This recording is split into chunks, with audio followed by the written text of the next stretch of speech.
Morality.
Tonight, we discuss the latest episode of Strange New Worlds. I try to figure out why my stream isn't working.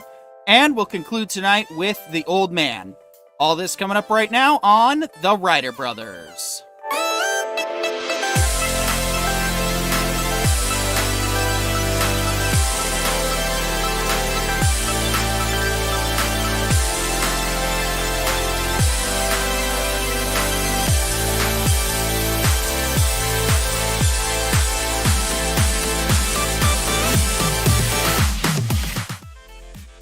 And welcome to your Tuesday night recap for Star Trek, The Orville, and of course, The Old Man. I am joined tonight by Orion, Witch in Residence, Mr. DC3, who's coming to us in two separate dimensions today, and of course, Pollo Zapatos. Gentlemen, how are we doing today? What a good week, I'd say, overall for the shows we've been reviewing, but we'll of course get into that. But how is everybody today?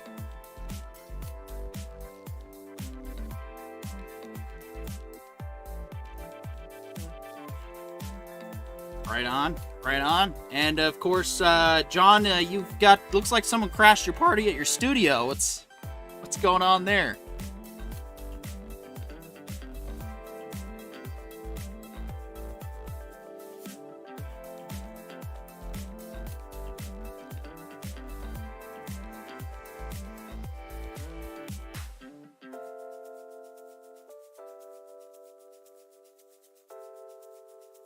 We were just going to start holding a studio audience while we were at it.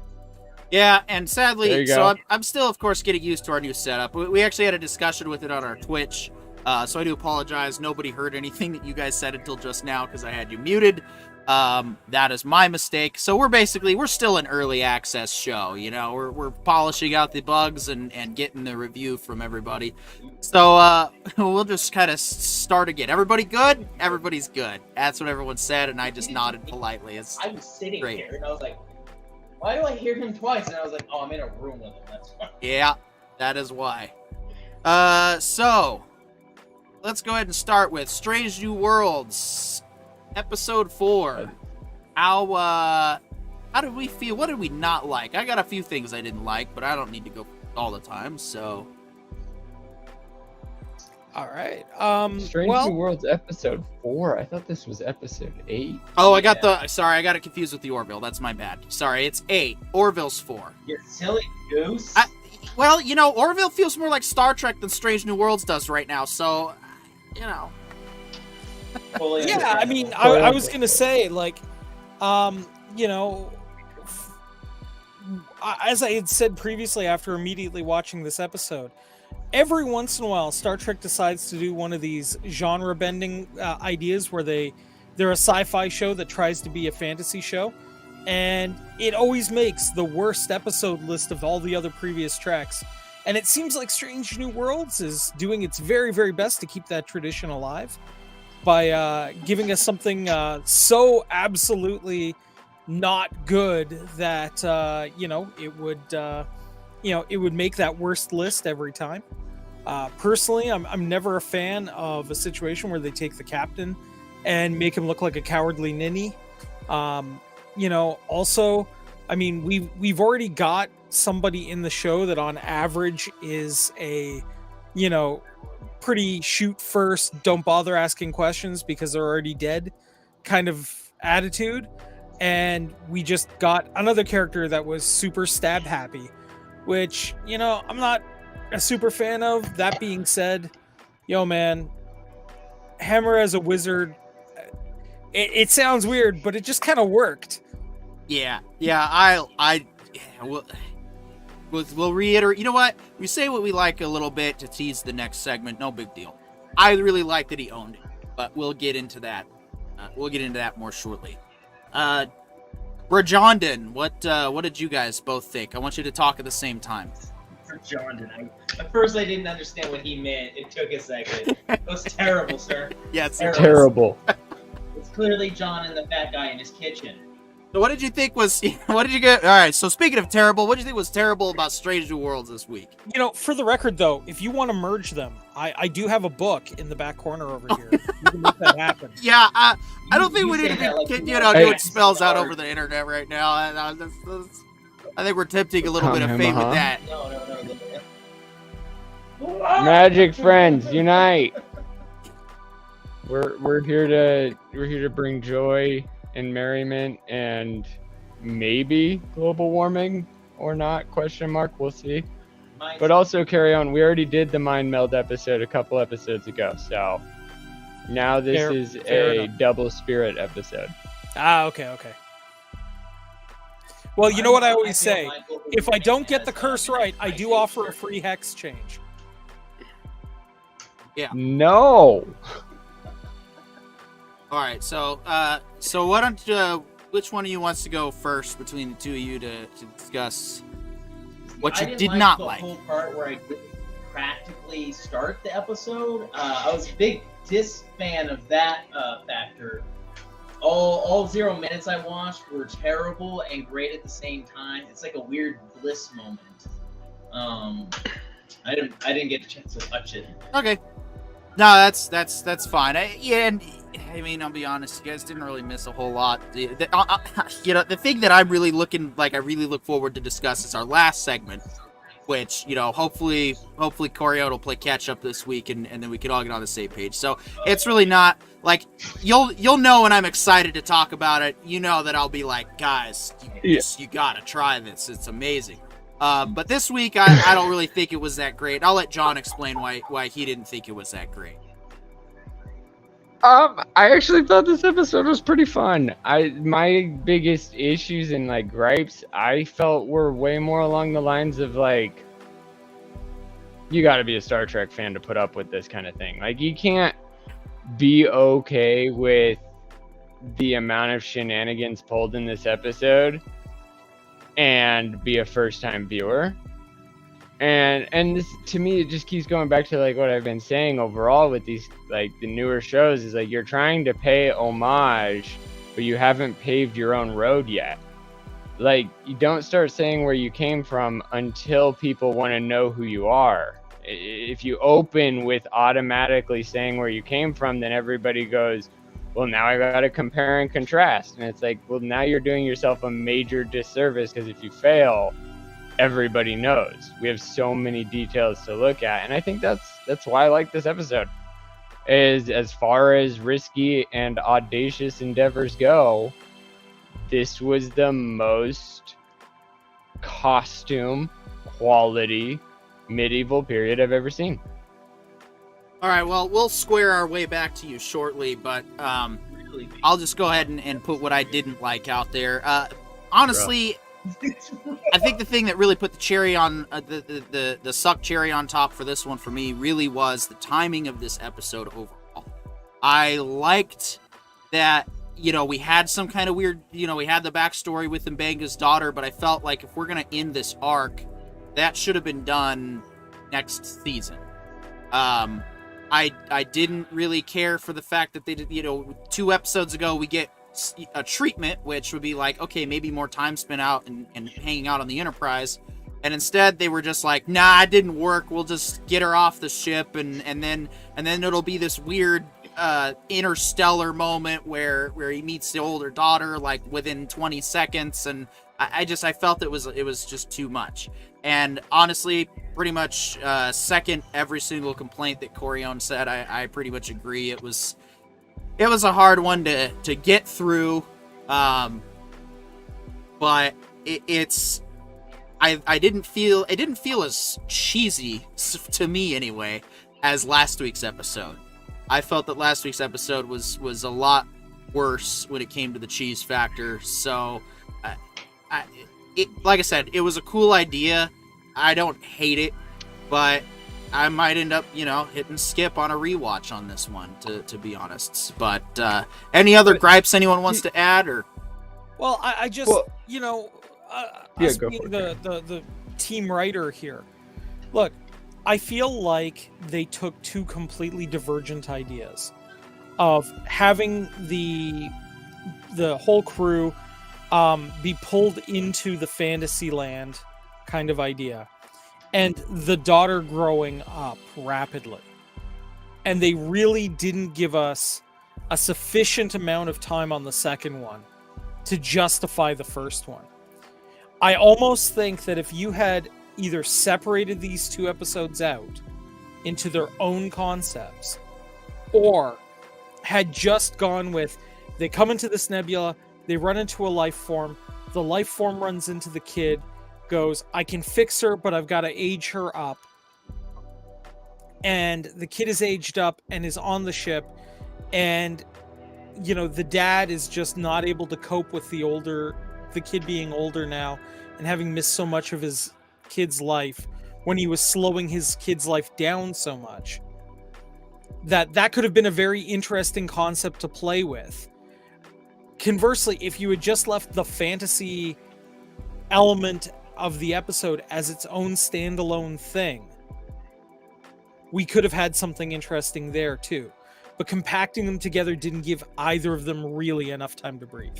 I gotta agree with all that. I love all their retcons too, but yeah, I would completely agree, because the way that I felt about the way the episode ended was more of like, they painted the entity as this borderline god character in the universe, right? Like it just spontaneously existed and had full consciousness without any of the repercussions of, being a nominal life. And what we ended on was, now there's 2 of them.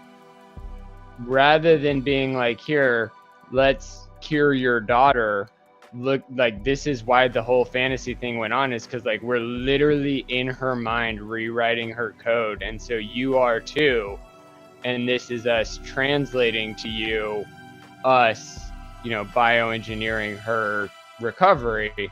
And then it ends with her being completely fine, and then we get a whole, like, the rest of the season where Mbega is, like, constantly double checking, and we get that parent who is overly cautious about their survivor child, which is a pretty nominal experience for any parent that's had a child suffer any kind of childhood disease, where they're, like, more curious about what the world will do to them, but also, like, especially in terms of a one-in-a-lifetime cure. They accidentally went to this nebula. They accidentally went to this fantasy realm that was all magic, and literal magic happened to the one person who knew what was going on the whole time.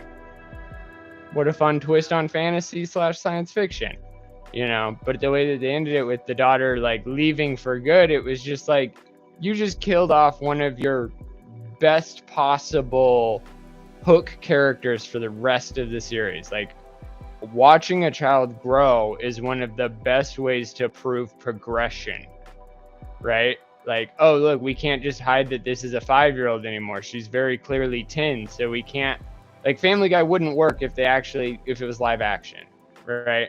It only works not with that because we have. Well, no, because if any of the babies grow up, suddenly it's not Stewie anymore, right? And if we say that they're still 1 year old and he's very clearly 25, it's like, well, it's not Stewie anymore. Well, and yeah, that's but what I mean. on the Like, Simpsons though, Lisa actually took anti-aging hormones to prevent being aged out of the show. Did you know that? I'm just kidding. That's a reference to an obscure episode. I see what you're saying, though. So out of The Simpsons. Oh, 100% felt like it was in there, just never saw that one. That's yeah, okay. wasn't that the one where they like lampooned a TMZ documentary? Yeah, but they called there was a show out there called Behind the Music, which was popular, and so yeah, they parodied it called Behind the Laughter. I really hope they decide to do something like that for when Futurama comes back, which we are probably likely covering on this show. That said, I think we've said all we didn't like about it, so we will, of course, switch to green alert and go to what we did like. And I'll just say right out, set direction. Well done. For what you guys were presented, this set looked great. You guys dressed it very well. It was believable that this was a converted fantasy realm still on board the starship. Very reminiscent of some of TNG's set redressings that I think... One of the few times I'm not going to complain about the size of the ship. Yeah. With all the vines and everything in there, it actually felt like the right size for corridors. Right. It was like the one time, right? Oh, I get it. The ship was the size of a small country, obviously. On top of that, too, the engineering with all the torches in there, I'm sitting there going like, okay, it's been redressed as like a fantasy world. Fire on the ship finally makes sense. There we go. Yeah, it was right? It was just like some weird retroactive foreshadowing. Germany's smaller than Ohio. Oh yeah, most European states are. Sorry, I hope we're not interrupting. Oh no, sorry, teacher. We were having a discussion on the size of states, and we were realizing that places like Denmark might actually literally be the size of a spaceship. Yeah. Because Denmark is what, like 25 cities in total, but as far as total land mass, it's smaller than Delaware. Oh yeah, and I think a Star Destroyer would basically be the size of Key West. So. Well, the next gen ship, the Galaxy class ship, was the size of the Paramount lot. And that is like canonical. So it's not even close. Yeah. It's maybe like 10 blocks tops is what it's supposed to be. Yeah, so all right, so a little bit more nerd stuff. So the 2009 JJ movie came out, and the scale for the Constitution was like triple what the original, I believe, is 400 meters. Or am I getting that confused with crew? Okay, no, but it had a crew of 450. Yeah, so I think it's about 400 meters, and then this one was like, almost 1,200, basically bigger than a Galaxy class. Because I don't know who was doing scaling for that movie, but yeah, I think the biggest hero ship that I've ever seen in sci-fi. Now, this is like, when I say hero ship, I want to make clear a ship that the main cast moves around in often. I think the largest on record is Stargate Atlantis for the actual city of Atlantis, which was canonically the size of the island of Manhattan. Yeah. Making it larger than Liechtenstein. So technically larger than some countries. Yeah. So yeah, and so so this Enterprise isn't the same size as the original series. They did scale it up a little bit, but it still makes more sense for that era overall, in my opinion. I feel the sizes, like I said, it goes back to when we first talked about it, where it's like the technology changes and the canon changes, and everything everything gets updated, so it doesn't really bother me that the size changes too much. And the 2009 movie is its own universe, really. So like I said, I like what Douglas Nelson said. It's this story takes place in the Enterprise timeline, which was already changed because of the events of First Contact. So that's fine, because then it means that the original series is untouched, and so is TNG, DS9. Those are all fixed in the timeline. So yeah, for me, the set decoration, I know I said I don't really care about visuals, but this isn't about like just cameras and lights and stuff. This was actual set decorations that I found to be a significant. It was really well done, very artistic, and like I said, if this episode was later in the series, like a season 2 kind of deal, I think it would have worked better. But for me, it kills the arc almost immediately. So, and I don't like that. Yeah, that's one of the things that I've been having a major problem with on this one, is that I feel like none of this is congruent. But in the fact that we watched like 4 other shows dropped around the same time, I'm so discombobulated from episode 7 to 8, 8 to 9, whatever, that like I don't notice it. But if I were to try to watch the entire series in a line, I'd be like, why? And I don't know if that's, trying to adapt to the modern market where there are 80 good shows dropped on the same day. But at the same time, what I really question in terms of this show's grand arc is I really hope they don't intend on ending Pike's career at the end of the series. I don't want this to suddenly be a 10-year skip or something like that. But I also I want to see, at the very least, these last 2 episodes line up perfectly. I want them to be, we just left that sector, it was wild, and now we're in this sector, and now we're season finale. Because I don't know how many episodes are planned, but it seems 2 left. Like 10. Yeah, it's a 10-episode season. Yes, I want those last 2 to end, but I'm tired of the 2-hour finale on streams because it's going to be a week apart. So I want the continuity to be more like a court case that happens post episode 9, and then episode 10 is the actual judicial period. And we get to watch them have to prove that they didn't break a law of some kind. And then it's like, okay, cool. Now we know that it is about weekly continuity-ish, and these are all the things that, all the last 7-8 weeks have been weekly events. And now we're watching a whole, wrap-up of the whole, 6-month adventure, and these are all the times, even if it was just a debrief, a whole episode 10 of just debriefing, and they're, partying back on the city, and we're getting them riled up for the next season, but also saying goodnight until they come back season 2. That's where I would really like to see the adaptation to the modern. So you're wanting. So let me see if I understand. You're basically wanting the season to end as a standalone, no cliffhanger nonsense. Is that correct? You're wanting it to wrap up. Make the cliffhanger just part of the debrief. We needed to bring you in to discuss preparation for this looming event. And then when we get back into season 2, it's okay, now you can open really strong, post preparation for the event. And also, I don't feel like I'm, watching another week, That's one of the things that really frustrated me about TNG is, even though there was the best of both worlds break, that was one of the few times where I actually noticed a season break. At one point I was I started in season 1, and then by season 3 I finally realized that I'd watched 2 other seasons. And then at the season 3, season 4 break, I was oh, clearly there's a transition.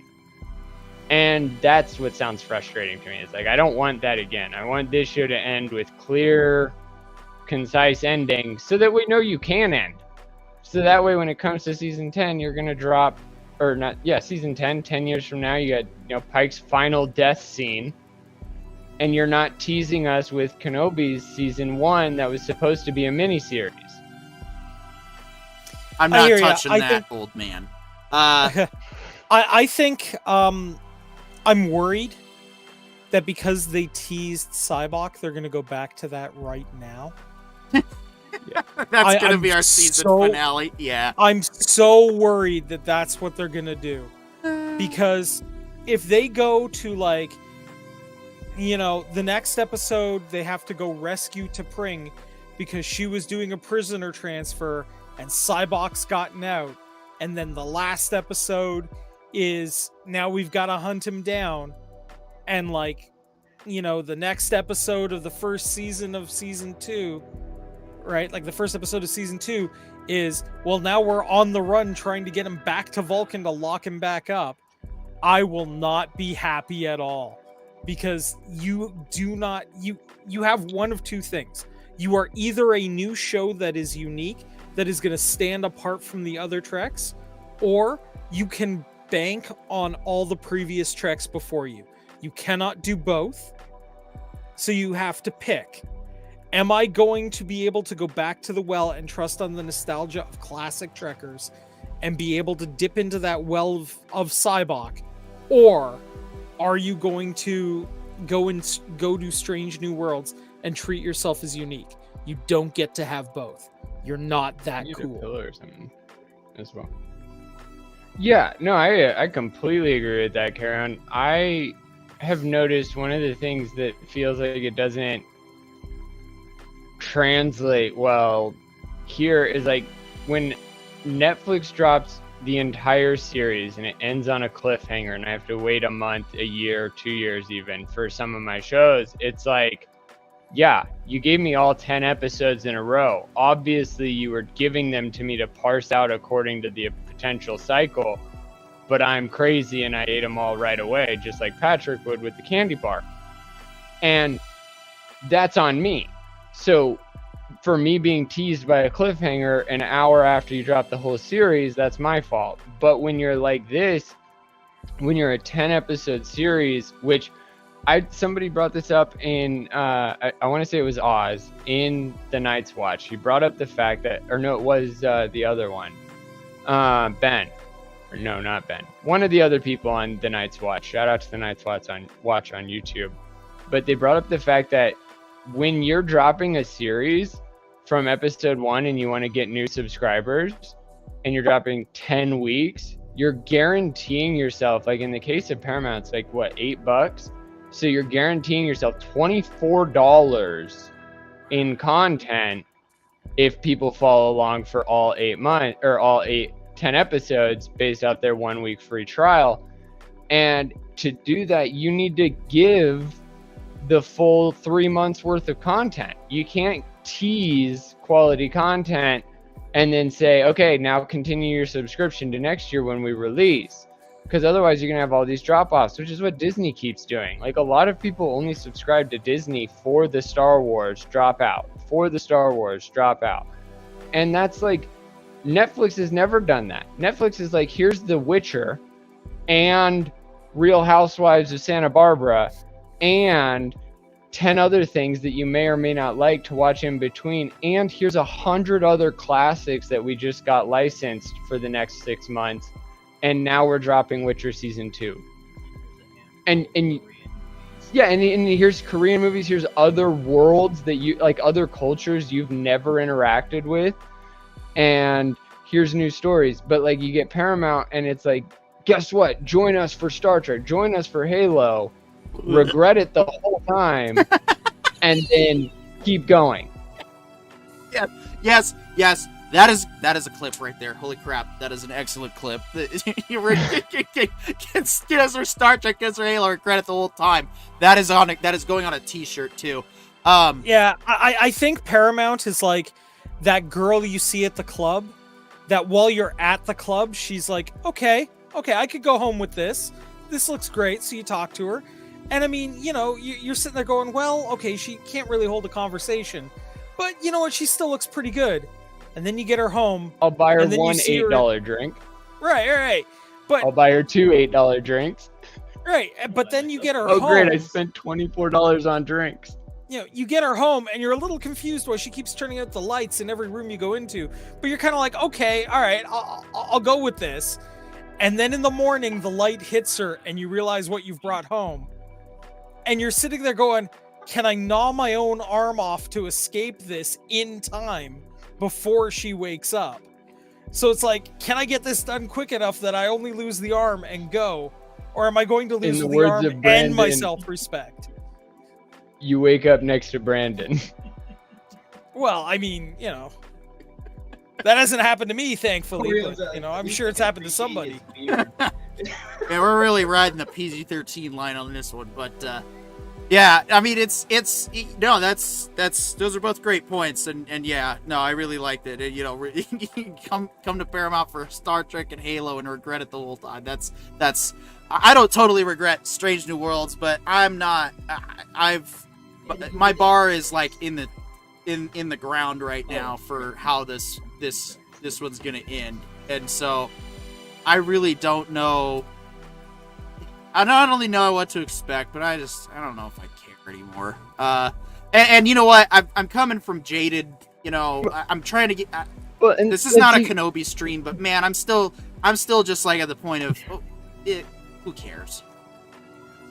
So and that's why I bring all these points up is like the EPs and the executives in the C-suite. They've always acted and talked like they know everything because they literally are getting so much statistical information from every department that they have, right? Like if you can survey 100 people in less than an hour, you can get a lot of information on people. That's wild. And so what I think it's more come down to is a lot of people are dealing with the output of information. So the algorithms that they're inputting all these surveys into, all the Nielsen's and all that stuff, what they're doing is they're getting an amalgamation, but then they're not accepting that it's biased. There's no recognition that maybe if they go talk to their friends, like I don't know how many executives go out after their show airs and then go and ask their friends, have you seen this show? Pretending like they had nothing to do with it and finding out why their friends have not seen it. Because I think that's where you're really going to find the difference in Paramount versus Netflix. Netflix, when you say, have you seen The Witcher on Netflix? Most people are like, I haven't gotten to it yet. But when you say, I haven't seen Halo on Paramount, most people are like, yeah, I'm not paying for Paramount. And that's the difference, is you're not delivering quality every single time, but your name Paramount is attributed to quality. And you're acting like it's going to be quality. And then when the fans actually react, you're like, oh, they're racist. And that's your answer. It's like, dude, do your math. Notice that your data's off. And in the case of Strange New Worlds, this is the first one of the Paramount shows that I've subscribed to and been like, oh, finally, fun. And to me, the thing that the Strange New Worlds truly does is it puts Star Trek back in its bottle.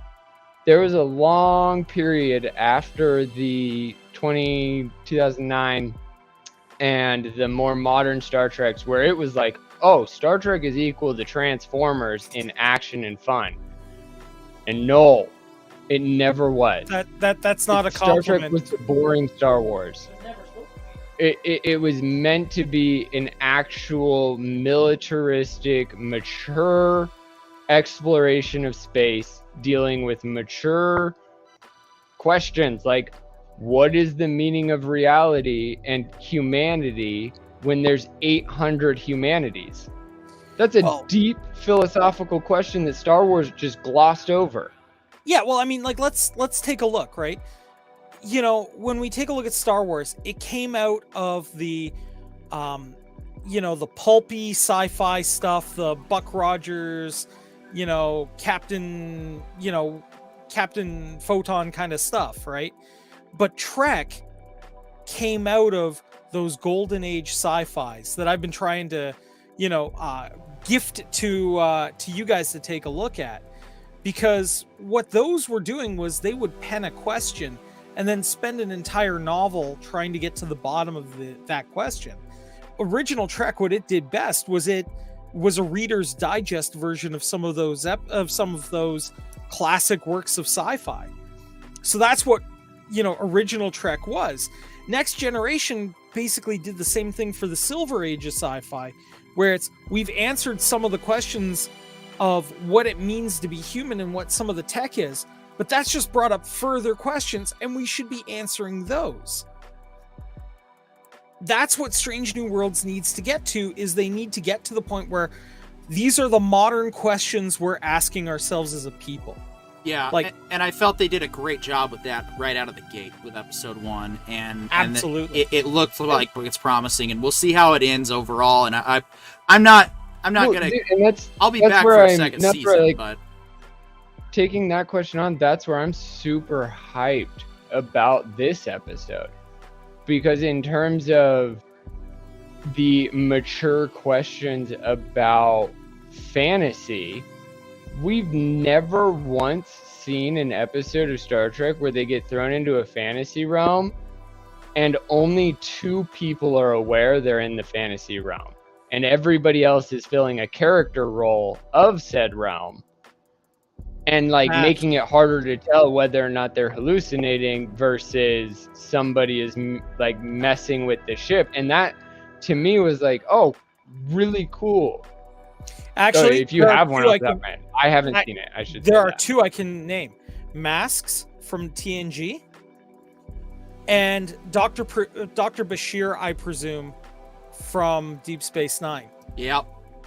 Was Masks was the Robin Hood episode? No, you're not there yet. That's stupid. When you watch it, Masks is a last season TNG, so season 7. I think it's the 3rd episode in that season, but I could be off. Yeah, and I have a feeling once you watch it, you're going to text me that day and go, wow, I just watched Masks on TNG, and Strange New Worlds episode 8 is trash. All right, moving on real quick before we get into our next topic of discussion.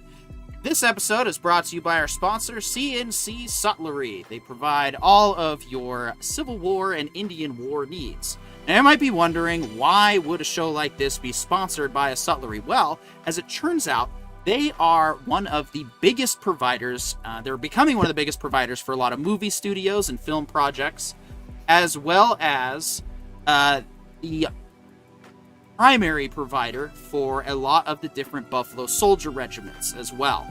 So they provide supplies to everybody for anything to keep the history of the Civil War going, as in all forms, whether it's local reenactments or films that we see on screen or TV shows. There is some upcoming projects. I can't say what specifically yet, but we will absolutely be covering them on this show as well, and I will absolutely make sure to point out what is on there, and I'm absolutely going to stop saying the word absolutely.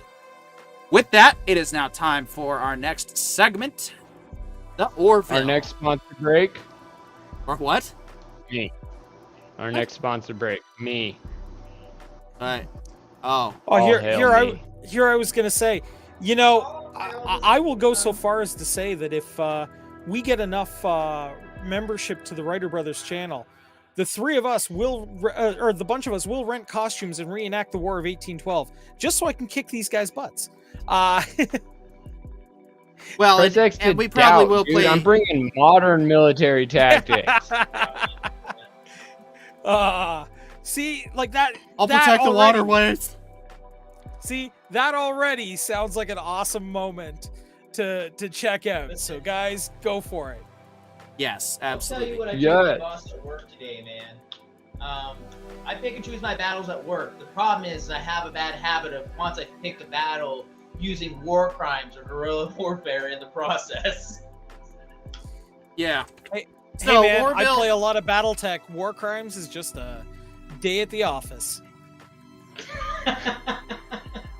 The Orville episode 4 really decided to just take various aspects of a lot of the political stuff in this political climate and kind of put them into a box and shook them up like a giant boggle thing and threw it down and basically wrote a story on what came from that. There's been a lot of controversy surrounding this episode, as any good episode of sci-fi should ever generate. And overall, I liked it. But we have to talk about any of the specifics that we did not like about this week's episode of the Orville. And to do that, we're going to go ahead and turn it back over to John or Brandon, whoever wants to go first on what you did not like about the Orville. There you go. Perfect. As far as like what I don't like or didn't like, and it's more of like just like a running theme, I don't like dark episodes. I am so tired of the fact that cameras finally are capable of like capturing darkness, and then when I watch it on TV, I'm like, oh great, I can't see either. And that's probably my only complaint with this episode. It was a lot of fun. It was really great, but there's an entire society that's in perpetual night, and unfortunately my TV can finally show me how dark that actually looks.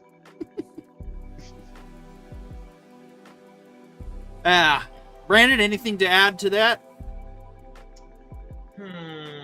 Well, you see, I loved minute 0 and minute when the show ended. It was a fantastic time. It sounds interesting from what I've heard from you guys. This is Orville. Oh, you're talking about, Yeah, we were just watching Orville. My brain is stupid. I was still thinking about Star Trek. That's okay. Orville, I actually saw Half. roughly half. I got halfway through the episode. I rode the struggle bus a bit this week with shows and trying to get them in. It happens. From what I liked what I had seen so far of the show, I got up right to the point where the Orville itself is being attacked by the crew, and they're trying to take him prisoner.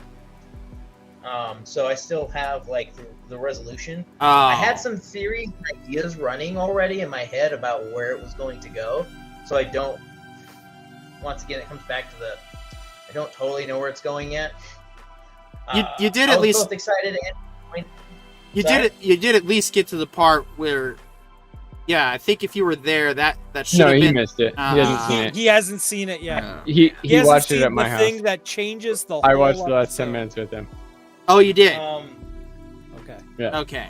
I was both. No. I watched the last 10 minutes of his watching period with him. Oh, he hasn't okay, seen okay. it yet. Okay. Okay then. Well, hopefully we don't ruin it too badly. Oh no. I will try. We're hard about to not ruin it, but I figured we'd wait. I will. As I was gonna say though, I will say that I was both excited and also disappointed when I saw that they were bringing back. Was her name Minerva or whatever? The Talea? ex-girlfriend Krill chick. Yeah. Talea. Talea. I don't remember names. Minerva. One thing you'll know is names, real life or in show, they don't exist in my brain. All proper nouns escape him. What are consonants? But anyways, I was curious to see where that was going to go, especially when Captain Seth MacFarlane, because I forgot his name now. My brain sucks. When he was talking to his ex-wife, God, I gotta remember names one of these days. Captain and second officer. Listen. When I go to say things, Or my brain first dumps officer. info. It dumps info. There's no saving. It's gone. But when he's talking to her before they get to the Krill planet, and he's talking about the different tactics they were using, it did create some ideas and thoughts I had about where the show could go from there, because it kind of presents an idea that can make it basically changes a lot of possible outcomes and creates directions the episode could go from. If you really did, you catch up on the old man at least? No, That Brandon is the is only though. show I managed to watch. Okay. Sir. I was gonna say, if you really wanted to Three? go All three? and finish watching the Orville, then that I totally understand. But we'll try not to ruin it too much for you. Oh, we're not going to Andre him, are we? We're not going to be like, oh, go watch this. We will wait. No, we're not And- waiting. Oh We can't no! wait. See, That's the part. I contemplated hooking up my headphones to this. That's the part for Brandon that I just put it on the iPad for him. So What? The he'll show? get there when he gets there. Oh, we're gonna get We're some gonna live see- reaction. Fantastic. We're gonna get a hot take. This on is the big awesome. twist I'm of the setting episode. Yeah, I'm gonna go ahead and switch to general discussion or set general discussions, what I would prefer to say it. Because Yeah, I would say it's just general discussion. Mostly just because, dude, this show was so fun. This episode was the thing for me. So I don't watch trailers. I never watch trailers, and so Parker shouted it out. I think Kenobi episode or post Kenobi episode, we're all just having a talk. Yep. And he straight up goes, "The Orville is teetering on a line." And it fooled me. when it comes to Parker, It fooled me. I have a general idea what that means. And so I knew what lines it could be teetering on. And so I went into the episode really hoping to prove that it wasn't teetering to the side that Parker may or may not have assumed it teetered to. I don't want it to teeter to any specific side, one way or the other. Exactly.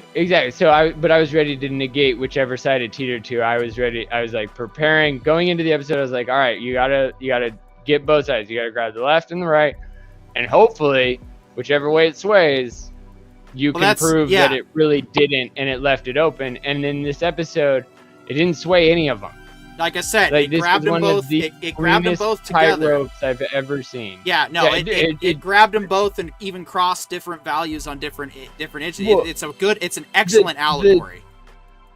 The writer, and when I say the writer, I mean Seth MacFarlane. The writer literally grabbed his pole for balancing this tightrope that is modern politics, and then made it look like he wasn't crossing the Twin Towers.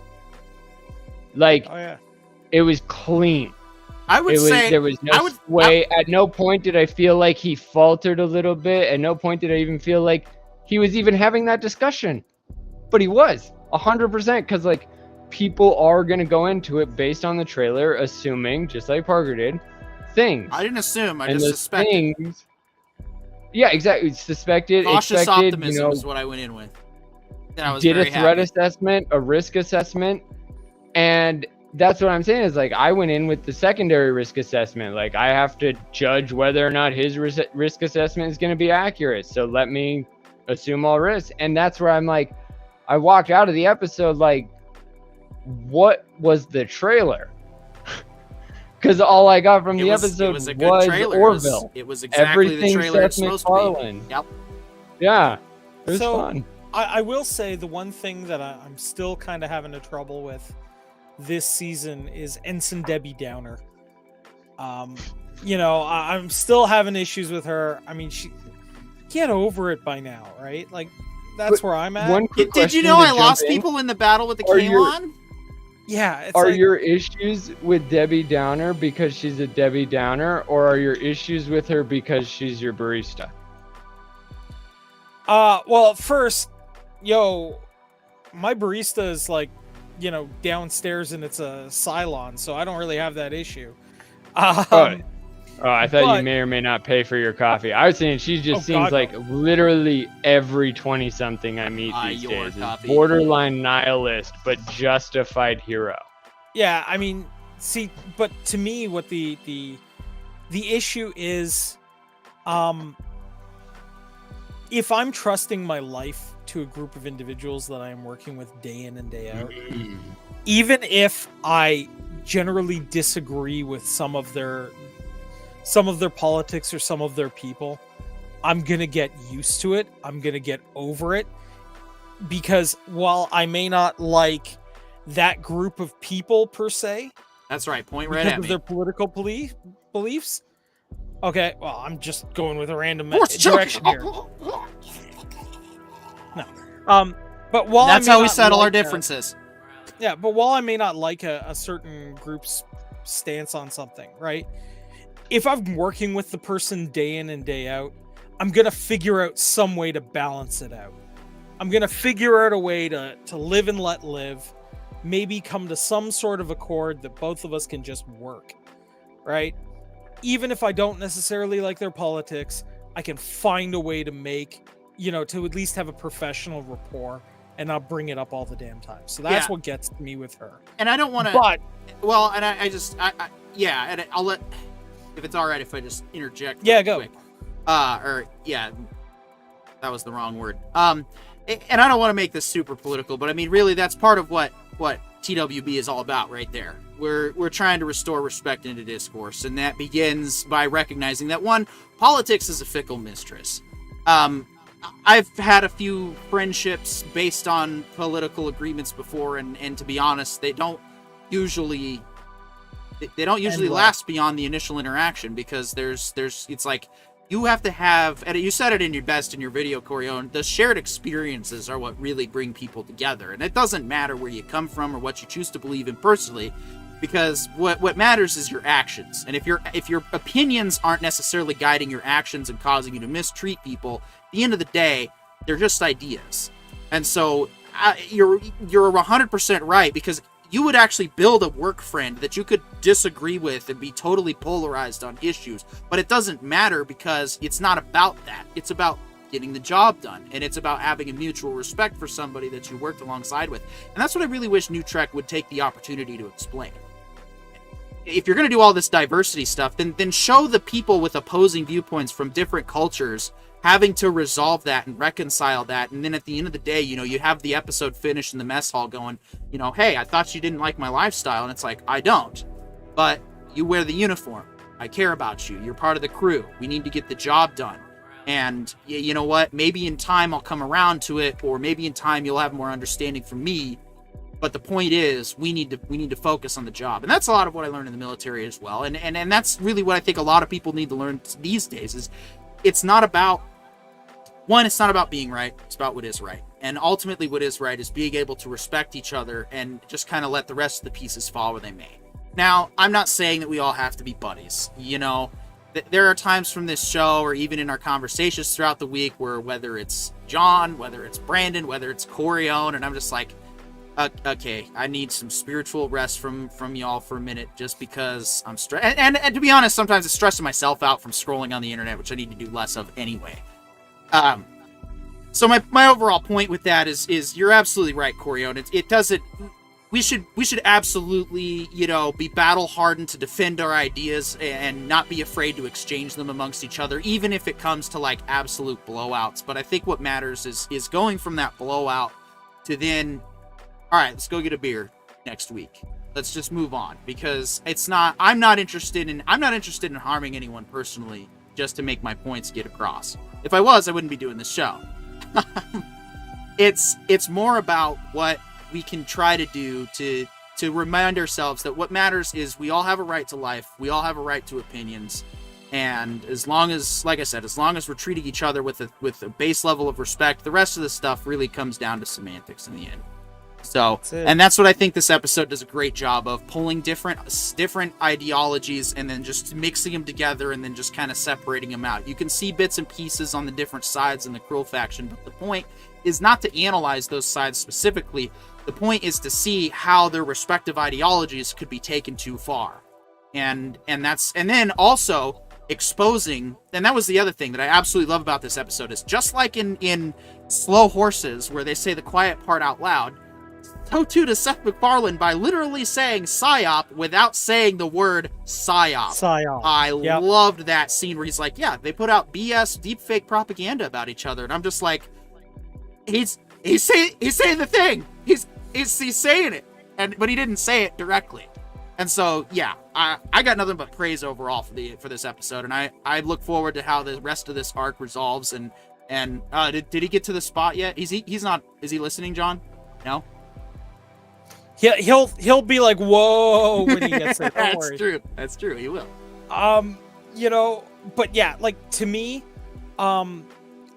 first, the twist in this episode, man, that is an emotional friggin' ringer with elements of like pulling from Star Trek 2 level ringer. And you could see the emotional roller coaster on Mercer's face play out in real time. And that was amazing to me. I loved the emotional roller coaster. Like, okay, credit to the girl playing the Krill Chancellor.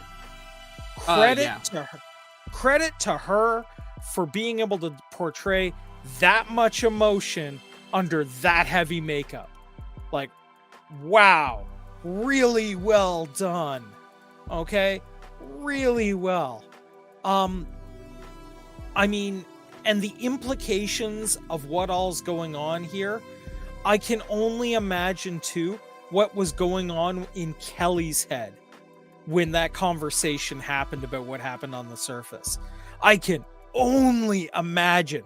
But the fact that it's making me think about that, the fact that I'm so grabbed up by the plot that just grabbed me and did not let go the whole episode, shows the quality of writing involved here, right? I mean, yes, there are a lot of pieces of real world politics that, yo man, Seth managed to pull at just the right friggin' times. I don't know how he did that, but kudos to you, sir. You pulled them at just the right moments. And the fact that there were no conclusions really drawn, saying the left is correct, the right is correct. No, they were saying the situation is bad. We need to find a good solution here. That is the key, right? That, you know, the idea that the solution hopefully lies in respecting everybody and trying to find some common ground. I mean, if you can't get to that point mentally, man, I feel sorry for you. If you can't get to the point where we all are like, you know what?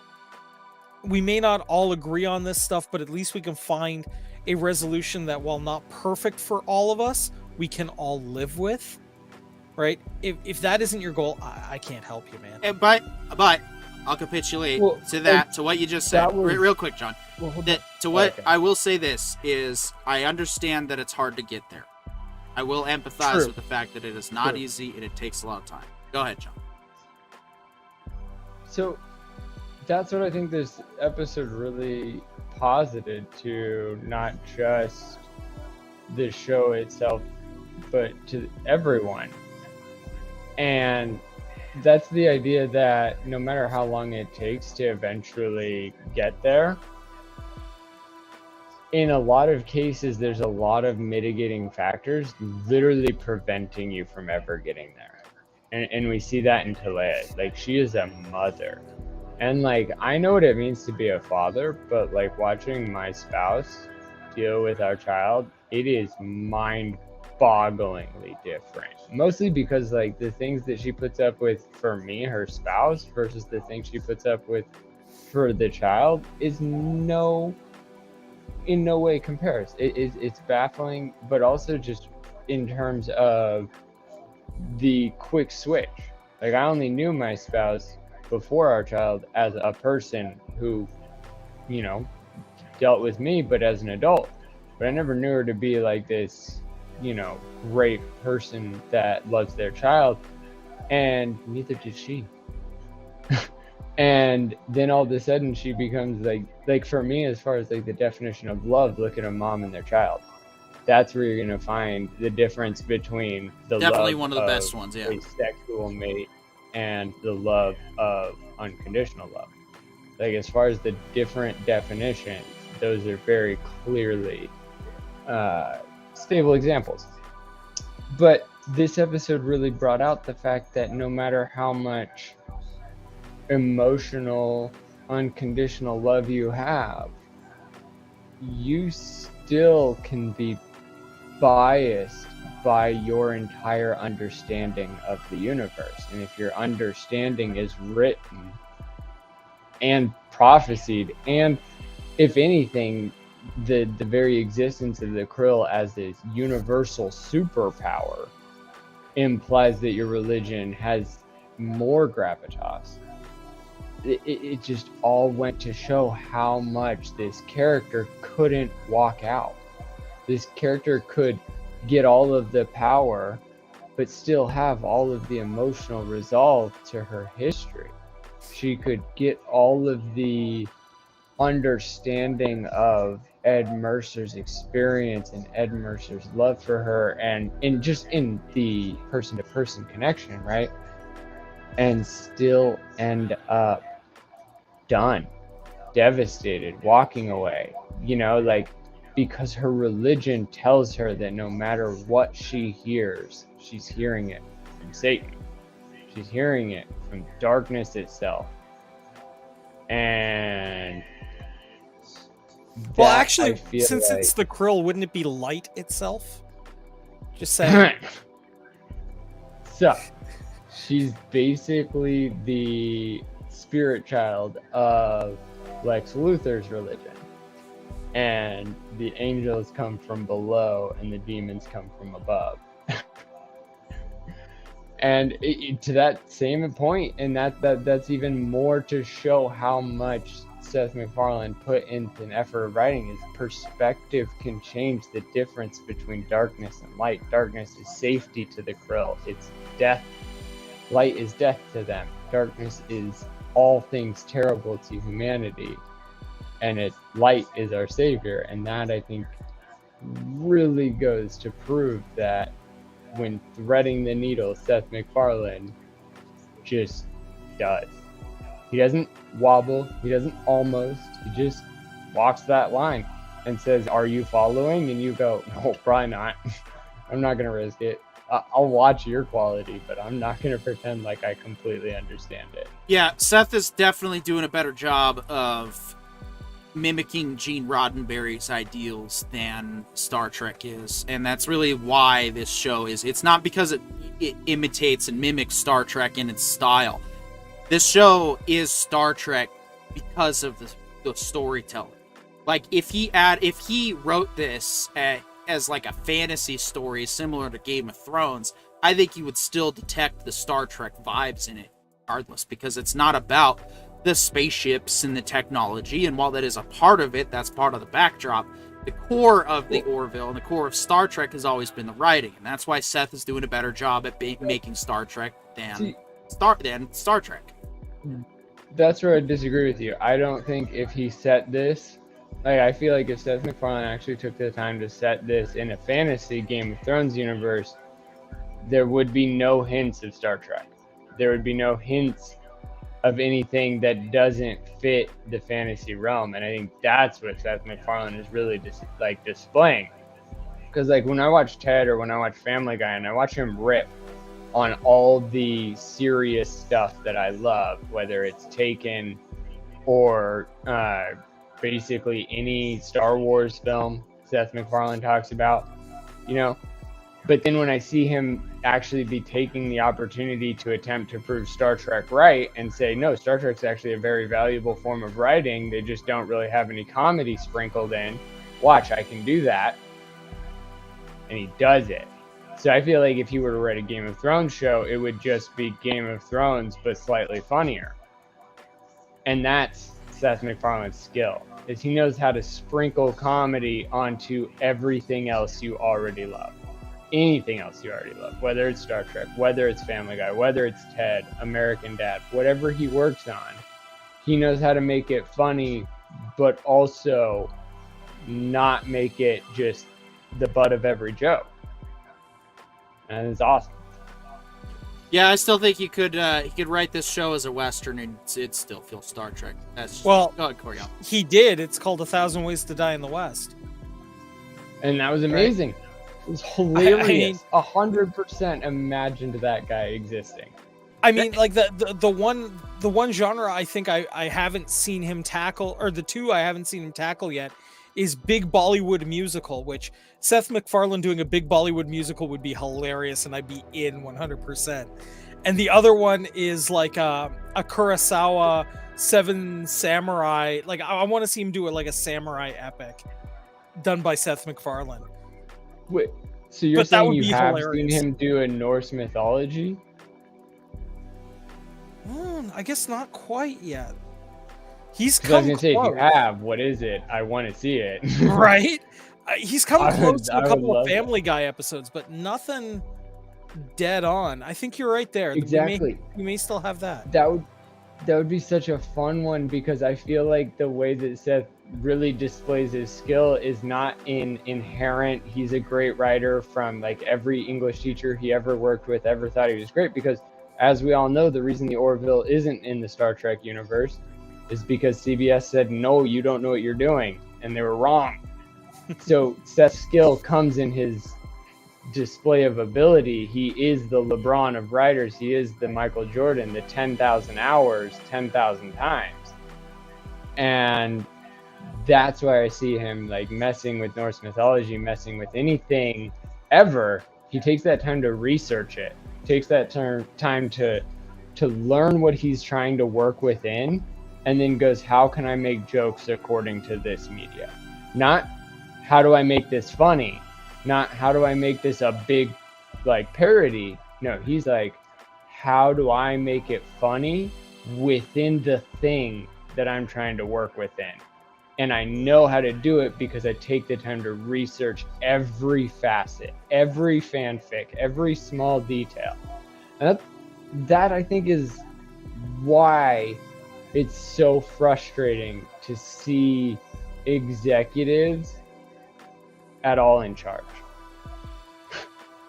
Like, if anything, you would assume that art is the meritocracy of life. Yeah. And Seth MacFarlane is the artist for the longest run. He's got 8 different series attributed to his name of various length and extension, and yet people still laugh him out of their office. Yeah, mind-boggling. How far along is Brandon on the episode now?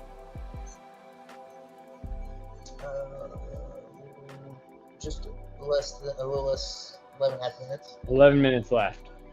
Have you seen the child yet? Yes. You found the child. Darn, I was hoping for like more, but it's okay. No, we'll 11.5 minutes. We'll get. Before, sir. You won't see it on his face, but he will talk about it when he's done. Oh, good, because we'll definitely give him the last word, of course, since he is making the effort to get it done, and give us a live reaction right away instead of having to wait like 3 or 4 days or whenever you guys watch. I usually try to watch it when they drop, but also at the same time, it's like I watch it when it drop, and then you guys don't right away. Sometimes I'm like, guys, watch the show already. For me. Fine, I'll wait next week. You're talking, dude. I'm the first one done. 9, depending on how many shows I have to watch. If it releases at midnight, I finished it by 10 or 11 a.m. the next morning. Well, yeah, but you're slightly more patient than I am. So, yeah. Yeah. See, in words. In emotion, I'm like, guys, catch up. Somebody else say something so I can start talking. And meantime, I'm like, oh my god, watch it. And I just watch it when I've got like a. See, I get into the trap of watching things with the wife, which is wonderful. Too. Which is wonderful because you're like, oh my goodness, I love watching it with her and getting her reactions, and she asks amazing questions and stuff. The problem is, if our schedules don't line up, you're sitting there and you're like, okay, we need to sit down and watch this. I'm like, I have, a group of people on the internet who, I've promised to give my reaction to. So we kind of need to do this. But then, like, there's real life stuff, so... my shipping supervisor at work, she has the same problem, but she's still behind on a couple of shows. I'm like, I want to talk about this stuff here at work, but I also don't want to ruin it for her. So, and then so that's why we did this show. Funny, I actually get to look forward to Tuesdays now. The worst day of the week is actually fun now, thanks to us. It's so funny for me because I think the last show we did that my wife actually wanted to jump in on us with was Severance. Yeah. And after that, like, she's very much a thrillers, and oh man, did she not love a mockumentary, documentary, anything that is about something that could affect anybody. But as far as these sci-fi shows, it's like, hey, I'm gonna watch this without you, and she's like, thanks. Yeah. You know, and so that's why I waited to show her The Old Man. So, well, does she like The Old Man? We'll just tease a little. Oh no, tease would. a little bit before 100%. Brandon finishes. No, 100%. She'd be the one to actually be like, no, you have to wait for me to watch this. And I'd be like, I need to watch it for the show. And she'd be like, yeah, but do you need to watch it the day it released? And I'd be like, yeah. Yeah. Yeah. Because, Geisha, if you're watching like, this I'm on the back. replay, he doesn't have to wait till the day the show drops. He just doesn't want to. Oh, Anyway, no, we're gonna watch oops, it all secret's in a row out. My bad. together. But no, like, especially like when it comes to like the Orville and stuff like that, and even Kenobi, I did watch it right away as fast as I could, and not getting the chance to talk about it is frustrating, and that's why I love this channel. It's like I get to talk to it, not only just talk about it, because like my wife and I will talk about it. We'll discuss like, oh, it's a fun episode. It's pretty cool. I like the way they did that. Then when I talk to you guys, you're like, I like the way they did that, and I'm like, oh man, I didn't think about that. Yeah, I really, and because like we get into the really nerdy like sword fighting details, literally, and I'm just like, yes, I love that. I love that compare and contrast. That especially like with the Orville, when I bring up like TNG and stuff, and you guys are like, well, actually, there's like 8 episodes you haven't seen, and I'm like, nice. Now I want to watch it again. Just now wait till you get to more DS9. We may have to Yeah, exactly. We may have to simultaneously do DS9. We'll see. All I'll say is this: See if you can Deep catch up. Space We'll do a Nine is race. when- We'll see who can finish it the fastest. Oh no. I will say this: Deep Space Nine is literally what happens when somebody goes, you know what? I'm going to write my own Star Trek with hookers and blackjack, because that's exactly what it is. That's true. It is. I didn't even think of it that way. That's You- For me, DS9 is that's Bender's like- Star Trek. That's one of the. It is. That's been like one of the biggest fears for me when it comes to like DS9 and even like Enterprise and a lot of the new stuff. It's like one of the things I hold tried and true about Star Trek is it is the hall monitor's hero. Like, imagine if all the nerds that enforced the rules that, made sense, but all of us were like, no, I'm cutting in line because this is my friend. And that's what Star Trek is. It legitimately is like the moral. Well, no, like if you think about it in comparison. Yeah, you need to watch TOS, if you bro. think about it in comparison. Well, no. If you think about it in comparison to like Voyager. the modern person and the modern anti-hero. That is a every true. time these. That, Well, no, that is a hear me true out, hear me out. description of TNG. I'm sorry, Well, I no, hear can't. me out. Whenever can't let these that one go. characters are faced with a moral conundrum, their morality is borderline what everybody considers good enough. Yeah, just wait till you get to. Okay, Whereas, so- like, so- if you watch like Deadpool, his morality most likely doesn't exist. And so, like, when you put Deep Space Nine into a Bender Deadpool character, it's like It's not exactly. I'm like losing that. the heritage. No, So But here's yeah, the way I'll. and I know here's you the way I'll guys put it. are avid purveyors, so you know that like when you say that, you're saying it's the cool version of the hall monitors, but still at the same time, I fear that the Hear hall me out on monitor this one, part 'cause may I've or may got- not apply. I've got historical context for you. Okay. After TOS, when Next Generation was first being floated and they brought Roddenberry in to work on it, he had a couple of ground rules that had to be followed throughout the series. These rules were hard and fast. You could not break them. And the biggest one of them was, under no circumstances are crew members who are serving on the same ship supposed to fight each other. Okay? There isn't supposed to be conflict between the main characters. So in TNG, whenever they wanted to tell a story where they had a main character in a position where they may be going up against somebody on the ship, they had to come up with creative ways to resolve that. Like, okay, there's some alien parasite controlling them, or, Data's been reprogrammed, or something along those lines. Deep Space Nine handles this by having a full half of the cast not actually be members of the crew. So you can have stories where people are pissed off at the Ferengi bartender because he's done something incredibly stupid and screwed up everybody else's plans, and tell that story without it being two Starfleet officers arguing over a morality issue. Yeah, And that I like is that. what No, see, and that that is what I'm enticing. joking around with, saying it's with hookers and blackjack, because there is literally a casino in the space station, and See, that's that to part me of the fun. is like you double hit my points. Like, my fear of Star Trek, especially like when dancing around new things or dancing around like different versions of itself, I fear that it won't work because it could fail. Stop. And Matt Real Huff, quick, I love comment in the you chat. too. Comment in the chat from Matt Huff. You guys are amazing. I love you. Well, thank you, Matt. We appreciate it. We hope you stick around for the continued discussion once we get into FX as the old man. Which, Well, Matty Yeah, is as a friend, my Matt, best friend. we I'm love pretty you too. sure he's So- mostly here because I told him to. oh well, all right then. In that case, Matt, go away. I want real supporters, Dude, not you've known not Matty for not almost this as artificial long as people I you have. know.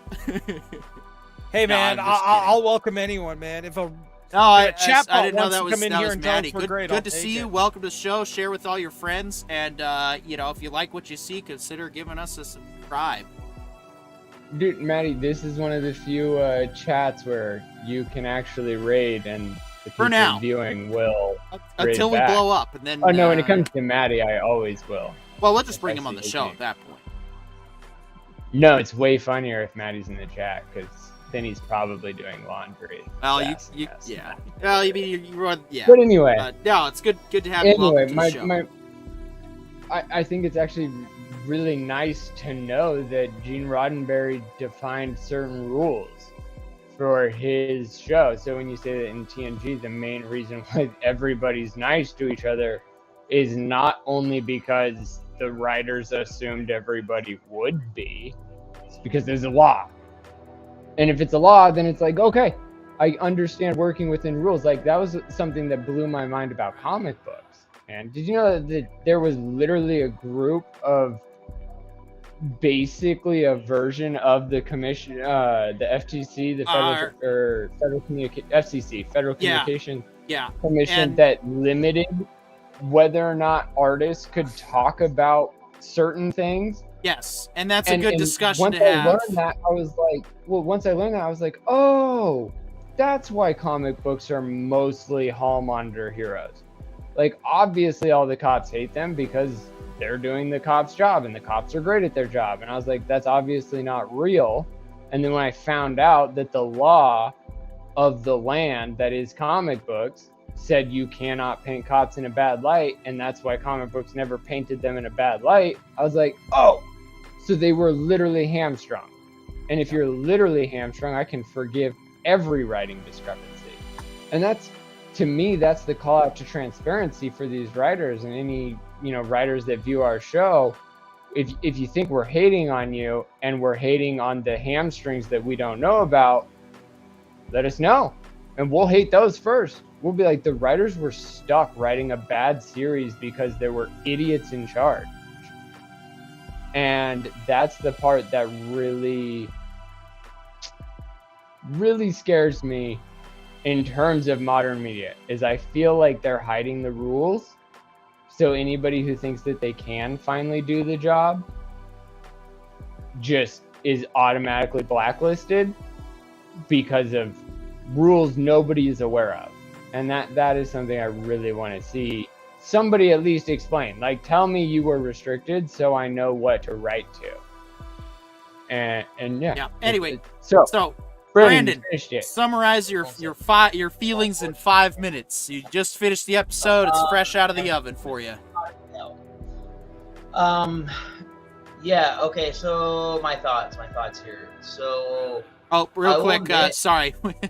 Galinda in the chat says, oh, hi, guys. Oh, hi, Galinda. I believe we met through Orville Nation, and we are actually wrapping up our Orville discussion, but Brandon here just watched it, and he is about to give his thoughts, but I just wanted to acknowledge we have another viewer. Welcome. Cool. So, as I was starting to say before, if nothing else, if I was to say nothing else, I can say it genuinely, the twist got me, which is like, if nothing unusual for me, like I can usually predict twists, so it's always nice when I actually, a twist actually is a twist for me. I didn't see the child coming. I thought it was. I had ideas of where I thought it was gonna go. Hey, Ed didn't see it either. Yeah, like it. There's a lot of ways they could have gone with this, especially with the lead up of things, and that was a good twist. I liked it. I liked the episode all in all.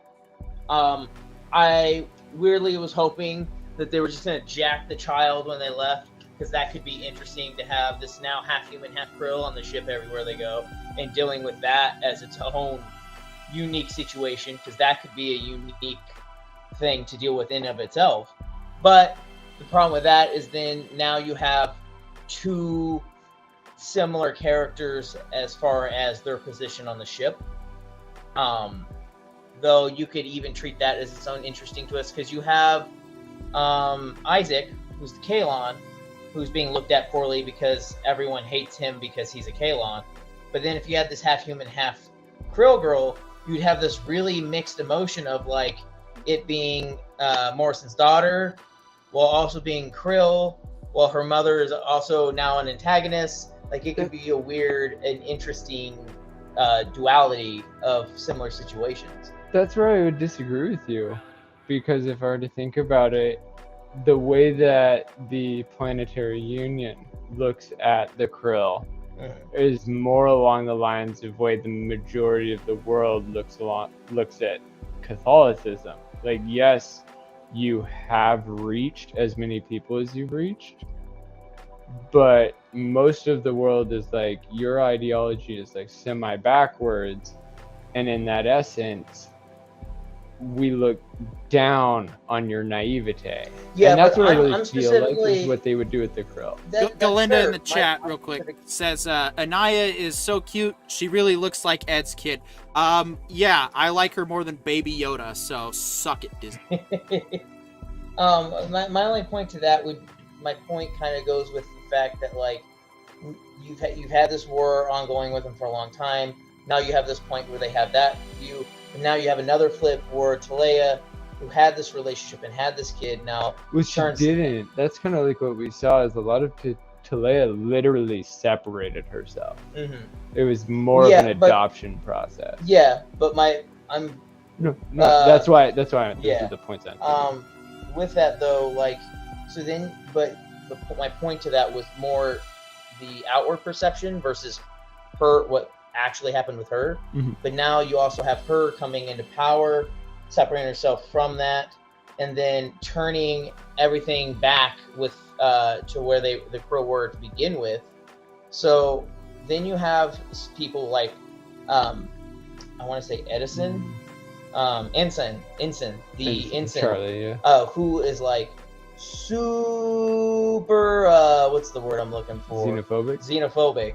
And so like it made me curious, like it caused a thought game of like, what would that do to Ensign's emotions? Because she's xenophobic. I could easily see everyone on the ship kind of understanding the situation from like an adult point of view or like management point of view, in the sense of like, bad stuff has happened, but I understand everything that's involved. So I understand like it's not all krill at fault in this situation. Like Talea is very much influencing what's happening, but Ensign takes the like naive, almost childlike / like new employee look of like seeing things at just like face value and not trying to further grasp it. So I could see her then taking this and hating the krill after almost being executed in front of the krill. But then if you have this child that's also Morrison's daughter and is half human, half krill, I could just see it like messing with Ensign, and then it could be a plot device to like poke at the xenophobia and force her to like actually look at it. Oh, there are like some serious more plot problematic implications long term than useful. Oh yeah, like this plot's coming back, absolutely. Well, I mean, consider just this, right? The Krill have this whole thing where the Krill are, the god's gift to the universe, right? Mhm. Well, what does it say if they're genetically compatible to humans? Yeah, Right? yeah.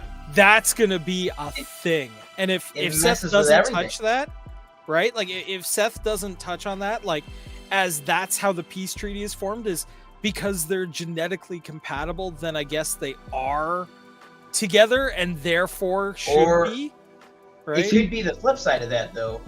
What happens when you start tainting ideologic religious leaders' things? They turn it back and be like, no, it's because you are a tainter. You are the one that is Oh, you are there's a so much defiler. that can happen there, right? There's also the fact that, like, we were talking about Strange New Worlds having not earned being able to go back to the well so soon. We're getting a payoff from an episode in the first season of Orville. This is how you Yeah. go back to the well, right? Yeah. This is an homage done successfully. Like, oh, why should I go back and watch any of the seasons that weren't produced by Hulu? Wait, how do they know all these characters? Mhm. That's what they did, because like this whole episode was baked by their relationship from the first season and from the second season, but then it was also wholly standalone. It dealt with all of its own problems according to the world that it was currently sitting in, and you could come into it without any knowledge, or you could come into it with all knowledge, and you would still end up just as confused at the end of it. Like, I don't know if they made the right decision. I don't know what I would do in that situation. I'm so ready for the next episode. One Same. thing that I fully believe, being able to see Seth MacFarlane write and create a show that's not just like Family Guy, because don't get me wrong, like I like Family Guy, it's a fun show, and he does a lot of clever and interesting things with it over the years. But like it's interesting to sit and watch something that he's made that is not just like it's more of a like long-term intertwined story versus like these just random episodes of plot points based off reality and pop culture, just like forcibly intertwined, if that makes sense. Like, this is a congruent story, and one thing he does well, which he'd already proven in the past with Family Guy, is his ability to reference back to things he's already talked about and utilize that to create its own points in the story without it being just a rehashing of what was previously talked about. Like, time and time again, he's proved he's capable of doing that. And for something like that, it's incredibly useful. And Especially and if you- speaking of good writing, we are pressed for time, so we got to move on. Yeah. I do have one last comment. All right. It's just this. We've had some really heavy episodes lately. Can we get a Bortus and Clyden episode? Hey, That's who knows what episode 5 has in store? I want a Bortus and Isaac episode, and they yeah. both are super serious, dealing with the most childish shenanigans and just angry about it the whole time, and both like accurately telling everybody what to do, and then just like, oh, this is why we can't deal with it. Final note, because it's not a whole We need to talking hear point, Bortus sing. is You're right, Belinda. You will be silent. did anyone else, when they were in doing the Western bar, realize that very much was an homage to Seth MacFarlane's movie? I immediately was like, Yep. oh, I love this. This is such a good. I like what you've done here, sir. He You're just wearing he the just same slapped. outfit. Yep, he just slapped the sheriff badge on his outfit from that movie. Yeah, no, I loved it. I thought that was great. But moving on to my favorite, my favorite show right now, and that's not because I don't like the Orville. It's just, Orville's had some hiccups this time. This show right now, I give currently a solid 7 out of 7 for the moment, because it has been very good, in my opinion. I think that all right. Does anyone have anything bad about this week's episode of The Old Man? Anyone? All the bits I didn't watch. All right. So So Corion, you haven't been able to catch up on the old man quite just yet, but you're definitely in for a treat. This week's episode confirmed some theories that we had about episode 1 and 2, which we kind of knew was coming, but I realized when watching this episode that the whole setup wasn't really meant to actually be. It was kind of more of a distraction, because it's now supposed to set these characters that are now set up to go against each other. But John, what did you think? Do you have anything bad about this week's old man?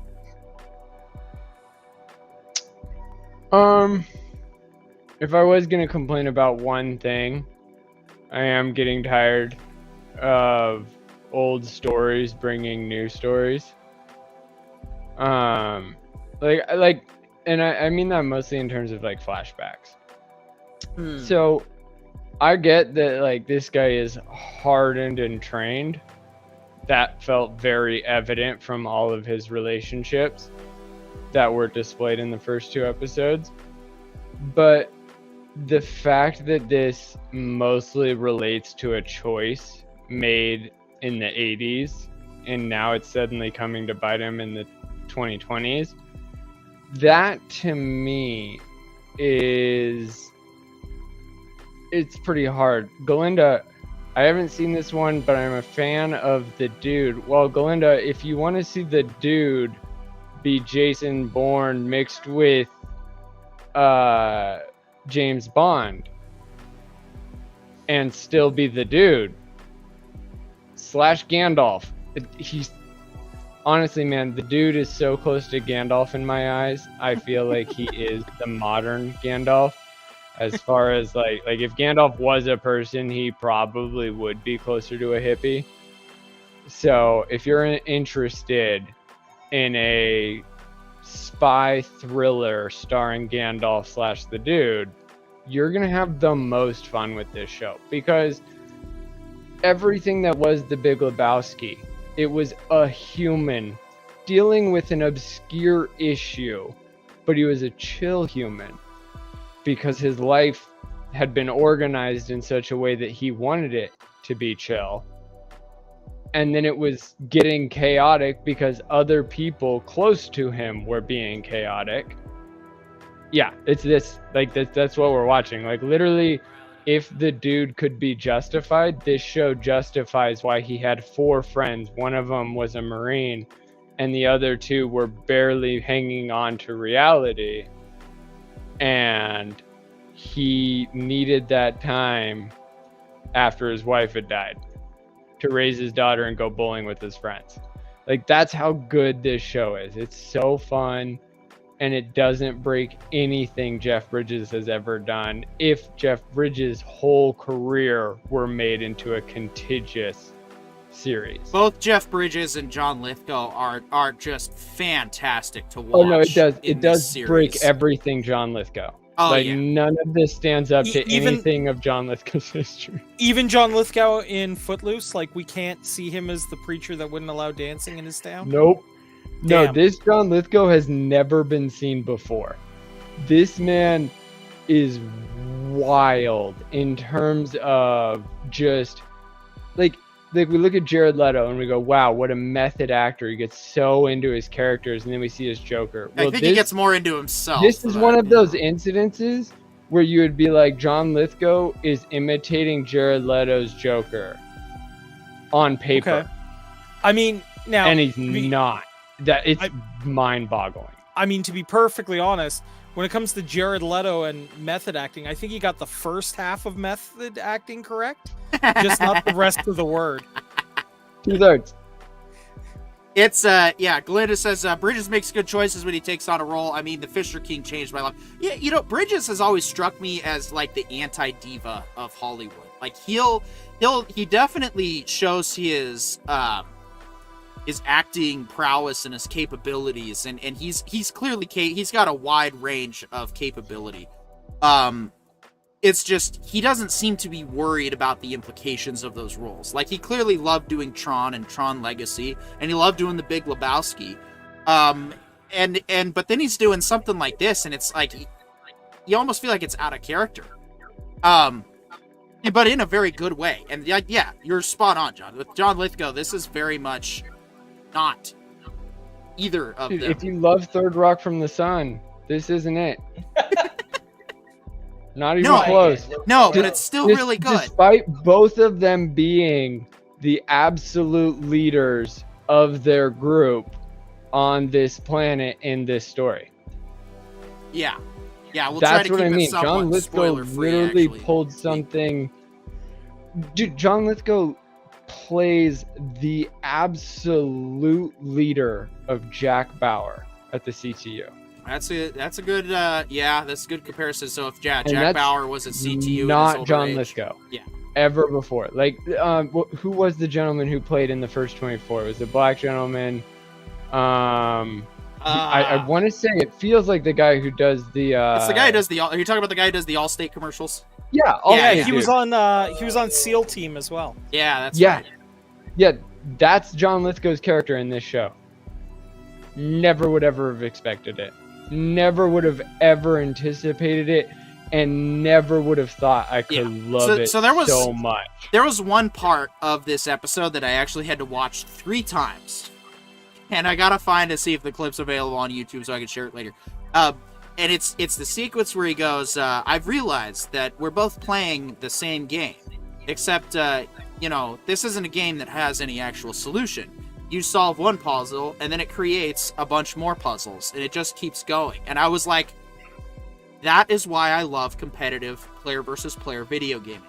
That is a perfect reason to describe why I love playing player versus player, because even though it's the same maps and usually the same game modes, it's always different outcomes. It's different strategies. It's different. There's no into it because you just keep going at it and you keep playing. Two people saying, "Let me do better," and they're not on the same team. Yeah, and that's Brandon, what did you I think? realized. You finally tuned in to watch a couple of the episodes so far for the old man. Right, you got 2? I thought you said this is the one you got. No. Oh, Brandon's completely out. We're pitching all the way to him. I thought this was the one you said. I told you I said the only one I got was Orville. Ah. I got halfway through Orville. That was the extent. I just want to double check because I thought you said you got 2 of the episodes of Old Man. No, and you just didn't catch I Okay. wish I could give you that much input. I've been a busy boy. No, I understand. And that's a call out to the fans. If you guys want us to not be busy boys, Yeah, like and subscribe. like Let and us subscribe grow, so we can be monetize, focused on we the can, things you want us to be focused on. Yeah, so we can keep giving you guys more content. We could probably expand our shows out a bit more beyond just the Tuesday and Saturday show right now. Absolutely, please help spread the word. If you like what we do, we really only grow right now on word of mouth. While there's only so much tricking the algorithm that a show like ours can do at the moment. So any and all support is appreciated. The big thing is we're not trying to trick the algorithm. We're basically trying to follow in the lines of what it is, right? Like, we're PG-13. We're not intentionally trying to be baiting anybody, but also, like, all of the fans should know we've had a Patreon since day one. The reason we've never plugged it is we, the individuals, don't believe we're worthy. The only request that we want from you is, well, no. I'm not going to promote Patreon until we have 400, 500 daily viewers, because that's when I want the Patreon to be known. Until then, like, I just want our fans to like and subscribe and share. Don't feel like we're not dumb. We know for a fact that there are ways to ask you to pay for us. Like putting on a bikini we're not gonna do it at episode 1. Dancing on a pole. Yeah. Like we've been ready since day one, so that if any one of our fans decides, hey, can we support financially? Yeah, we're ready. But anyway, when that time comes, in the meantime, we do need your help. Just spreading the word, and that's all we humbly ask. If you feel our content is worth sharing with the world, please share us with the world. And while we're small, if you get in on what I've basically dubbed this our early access phase, if you get in small, you get in on the conversation. We will absolutely try to be as engaging as possible, even though we're only running for 2 hours. But Corione, you had a thought? Well, I was going to say, that all being said, if we get a whole bunch of subscribers who are determined to see like 4 dudes with dad bods in a hot tub stream, I mean, hey, we can make it happen. Hey, Brendan just verified I don't have dad bod. This man, I put a lot of effort into not having dad. This man is like, if bicyclist is skinny, like he's like bicyclist attire, but also like 10-15 pounds less. Like, he is a toothpick of a man. Okay, so there we go. I was like, all the weight you're missing, I'm carrying. Like, so there we go. We got our centerfold for the magazine. Yes, the Ryder Brothers pinup calendar starring John, and that's it. We could set ourselves up in pictures. I'm the white space. All I have to do is tilt sideways, and suddenly there's only 3 people. Yeah, no. When we're ready to do, we gotta. Yeah, we'll definitely plan some subscribe raisers type streams and incentives. But I'm not opposed to a shirtless stream. When the camera will be moved up here for that, but. Galinda wants a calendar. What kind of calendar? Oh, you want us to be a calendar? You want a pinup calendar? Maybe. We don't sell vomit. But maybe we should. I mean, so long as you promise that you're not going to ask for your money back, So, I mean, we'll see what we my can shirt off, do. you wouldn't notice the difference. I'd look censored anyways. Right. Yeah. Or we'll do the Japanese thing. We'll just censor the pieces that censor the salamis. Guys, this is why I have to spend all that time trying to teach you that Brandon is a hairy beast. And yeah, Glenda says I'm just being supportive, and yes, thank you. We Hashtag appreciate it. Auto-blurting. We love you. We're just having so much fun with this concept. Now, I mean, a TWB calendar could actually be a legit thing, not necessarily like pinup and stuff, but we could have stills from the broadcast. Look, Galinda, I 100% appreciate your support. I'm not big enough to support these gentlemen. Yet. I don't know if he can be. Oh. All I'm saying is if we do a human Ryder Brothers pyramid, I'm on top. Well, I see. I'm going to disagree with that because, I mean, according to Monty Python, I only weigh as much as a duck, so I'm okay. Right. That's yeah. Bring out I shit. can't carry a bag of groceries 30 feet my shoulder, not want to give out. Like, you want me to help hold everyone else? That's not going to work. Not that I intend to turn this into a Holy Grail stream, but you're the king. I don't remember electing you. Anyway. I am the keymaster. You the gatekeeper. Yolanda says I weigh the same as a duck. Burn her! Burn the witch! Nice. So getting back to the old man and how witches relate to the old man is that they don't. That was an accent appropriate quote to Holy Grail. What? Oh, Brandon's saying we're being Australian because we're making fun of you in your opening. I was saying, should we go Australian again, like in the beginning? Nice. Right, now we're getting ready to go back to the... It turns out Brandon thinks you look super crocky, mate, Parker. No, the way he started talking in the very beginning, that's what... Honestly, Brandon's been telling me the whole time he's been here that you remind him of Crocodile Dundee reincarnated. Well, I mean, admittedly, I could see you with an incredibly large knife. I got a large lightsaber, and I mean an actual lightsaber, not an innuendo. I got a German steel Bowie. There you go. I do also have it anyway. I don't know. I kind of thought I looked like V when he's out in disguise on the town, and he's got his fake beard and hair, and but anyway. All solid options. Not that we promote anarchy. Well, we really don't, but we also don't exactly promote following the rules either. Except our rules. No, you follow our rules or you don't. We absolutely do promote following the rules. Well, of course we do. We got Canadian Witch in the house. Of course we promote the rules. He's out there tagging the streets. Obey the rules. Please. We just don't please. Oh, and sorry for the graffiti. Exactly. Signed, sorry for the graffiti. Of course, right? In Sharpie. Yeah, well, yeah, right? And then an expo it used to say, sorry for the Sharpie. Well, of course, right? You know? And then somebody will be like, sorry, I read that wrong. I thought you said whatever. And there's like this whole diatribe that just goes on and on and on, where we just apologize to each other until one of us gives in. I mean, like, you should see what happens at a coffee shop. Dude, at a coffee shop, we wind up with guys who are stuck there trying to pay for the other guy while the other guy is trying to pay for him. And they just sit there like the poor cashier going, I don't know whose credit card to take. Right? And that's why I love American Canadians in Minnesota. Let me let you go. Yeah. Let me help you. Glenda says, I'm an anarcho-socialist. Well, here's what I'll tell you what, Glenda. Don't tell me what to do. Also, can you cover my hospital? Okay, thanks. Well, that was my attempt to try to mash the two ideologies in a quick sentence. It didn't. I got half of it right. I kind of get the idea. Do what you want. Anarcho-socialism sponsor break. Oh, Hiya! Now let me take you to the hospital that we all pay for. Good job. Thank you for salvaging my shitty joke. I appreciate it.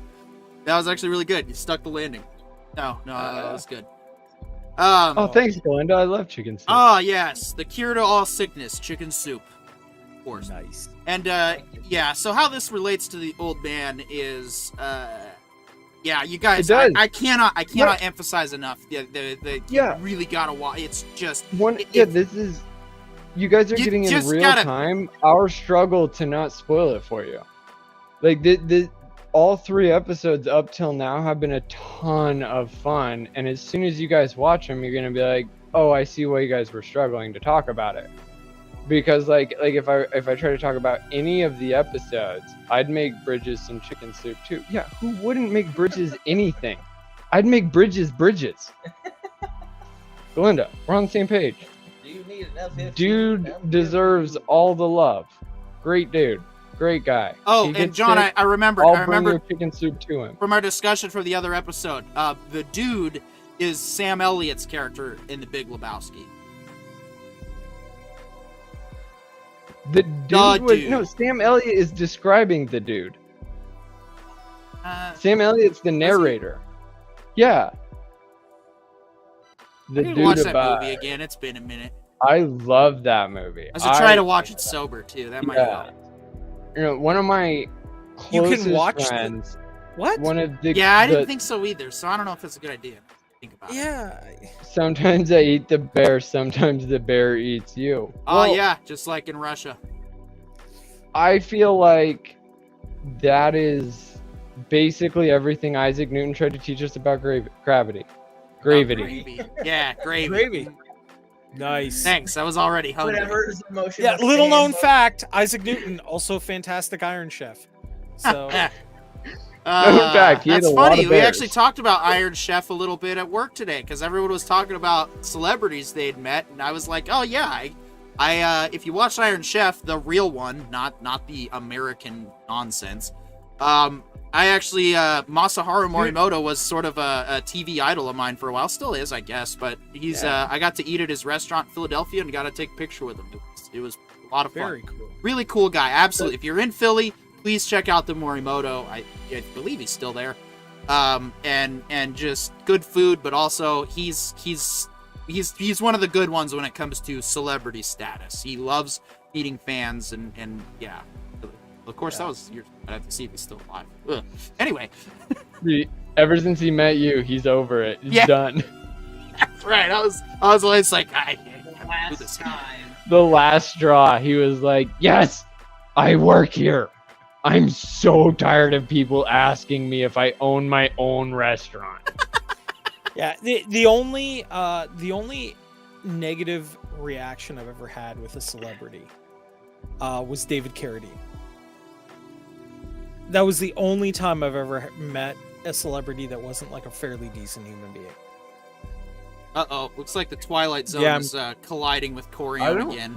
Yeah, I gotta remodulate reality here 1 sec. Yeah, I can't think of a single time I met a celebrity I wasn't jacked to meet, but I've only met a couple, and they were mostly like Marine Corps celebrities. Yeah, see, I bet. Who did you meet? I met the commandant and the sergeant major. Sergeant Major Green. Oh, that's what you meant. Sorry, I thought you meant I thought you were gonna say Arlie Irby for a second. No, like literally, like strictly Marine. You never told me this. Oh yeah, see, no, I met. Arlie Irby is a Marine celebrity, or he was. Rest in peace, dude. Irby, I would love to. Mad Dog Mattis is my ultimate wet dream. That would be cool. Especially, I mean, shout out to his wedding. Congrats, brother. Vegas, Elvis. Way to be a Marine. Hoorah. I will say, I've met a few like really nice celebrities, and I'm gonna feel really bad because I forget names. But like one of the like best experiences, and I've had good ones. Like I haven't had a bad one, but one of the best ones I had is I forget his name, but I met the man who plays Gimli, and John Rhys Davies. Yeah, that dude is. Oh, you mean Corion? Huh? He is one of the slickest old men I've ever met. Like he wishes. In person, he has an extremely strong accent, but he's suave. Like, yes, he is slick in ways I was not expecting. Yeah. I was listening to him talk to people as they were coming up before I got there, and I was like, damn, this dude is just like laying it on for everyone. Me and him talked about planes because he used to be a pilot. Like, that same convention, I learned I've got to meet the OG Red Power Ranger. Learned that he was an Army medic. I also met the Blue Power Ranger at that event. Nice. I've met a few interesting celebrities. Oh, fine. I'll do my humble I met brag the guy who drew Goku. Oh, that's pretty cool. That's pretty. Yeah. I didn't know that he was the guy who drew Goku. And he signed my shirt while I was a volunteer at the event. And then I started showing people that he signed my shirt, and they got really excited. Except I don't speak a lick of Japanese. So I just said they could shine my shirt too. So I've actually got two real quick. The first one, when I was 12 years old, I got to see Patrick Stewart live on not a Broadway play, but a play in London, and then I got to shake his hand. So I got to meet Captain Picard. But this story, you guys are probably gonna love the most. I'm sitting in one of my many favorite bars in Key West, Rick's Downstairs for karaoke, and I'm on my phone like a social person does, obviously. And I'm sitting there, and this guy comes up, and he's wearing a hat and glasses, and he's like, "Hey, how you doing?" I'm like, "Fine." Like, my name's Captain Jimmy. Who are you? And I'm like, "Parker, nice to meet you." He's like, "Yeah. So you gonna sing tonight, or just?" I'm like, "Yeah, probably later." He's like, "Yeah, I'm probably gonna sing. We'll see if I hang out here. I'm really drunk. No, whatever." And he's trying to have a conversation with me, and I'm like, this freaking drunk old guy is disturbing my phone time. Like, who are you? 3 weeks later, my buddy and I, one of my best buddies in Key West, we dress up as the Blues Brothers, and we go out on the town, and we go to one of our other favorite bars. And they're playing live music, and they say, "Oh, we got a guest celebrity in the house. We'd like to bring up to sing with us." And he goes up there, and then he's like, "Yeah, everyone knows this Key West famous celebrity, Jimmy Buffett." And he starts playing, and I'm looking at this guy going, "Where have I seen him before? I know I've met him before, and this is Jimmy Buffett. Oh my God, the guy that I freaking blew off at the bar." The guy who was trying to have a nice, pleasant conversation at karaoke was Jimmy fucking Buffett, and I blew him off. And he finishes playing, and my buddy and I, we go up, and I'm like, I just want to meet you. You tried to introduce yourself to me the other day. He's like, "Oh, you want to meet me? Well, I want to meet you guys," because he was impressed with our costumes, because we looked like Jake and Elwood, like we were, splitting images of the younger versions of him.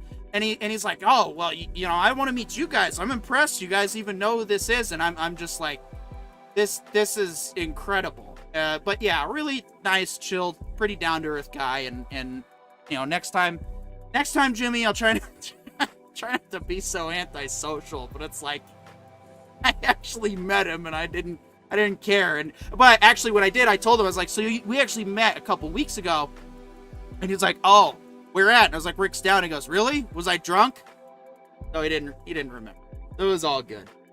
But Yeah, fair enough. Yeah. I mean, you guys have heard my big celebrity brag, which is I lost a whole ton of money to Avery Brooks. Yeah. Playing pool.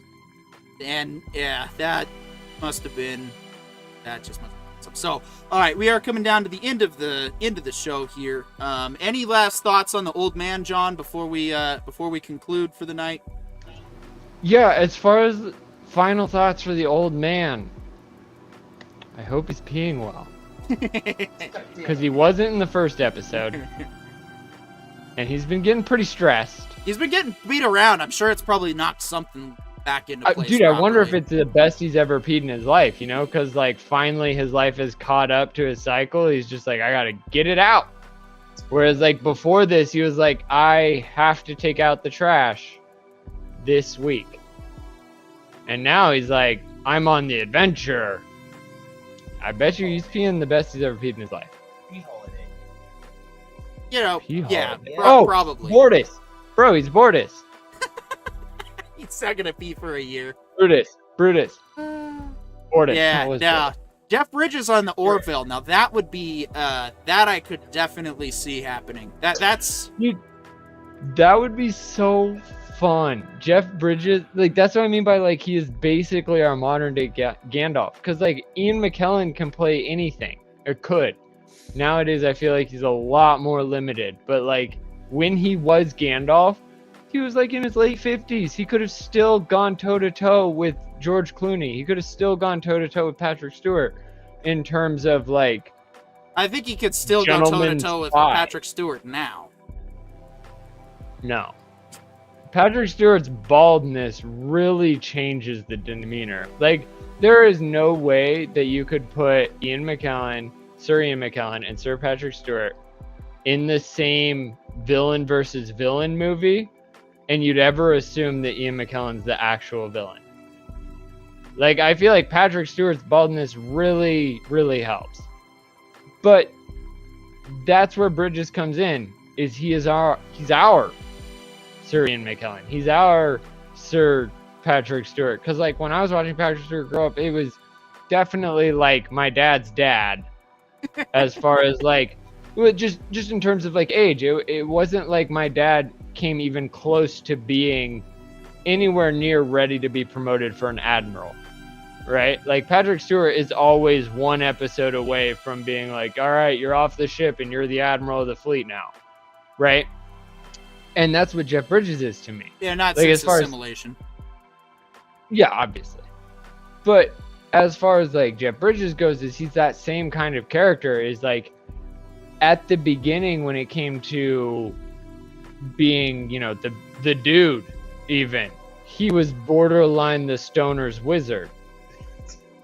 And now, ever since Tron Legacy, let me knock on the sky and see whose answers. And then now we see him as a spy, and it's like, okay, I could see how every movie before this trained him, and I could also see how every movie before this, 90% of the things he struggled with, he could be cool and chill about, because they're not spies. Like the Big Lebowski, the whole conflict of the Big Lebowski. Yeah, now it makes sense why a stoner just kind of tries. And that it works, because then when I watch Jeff Bridges as the old man, I'm like, oh, he was never at risk of his whole livelihood.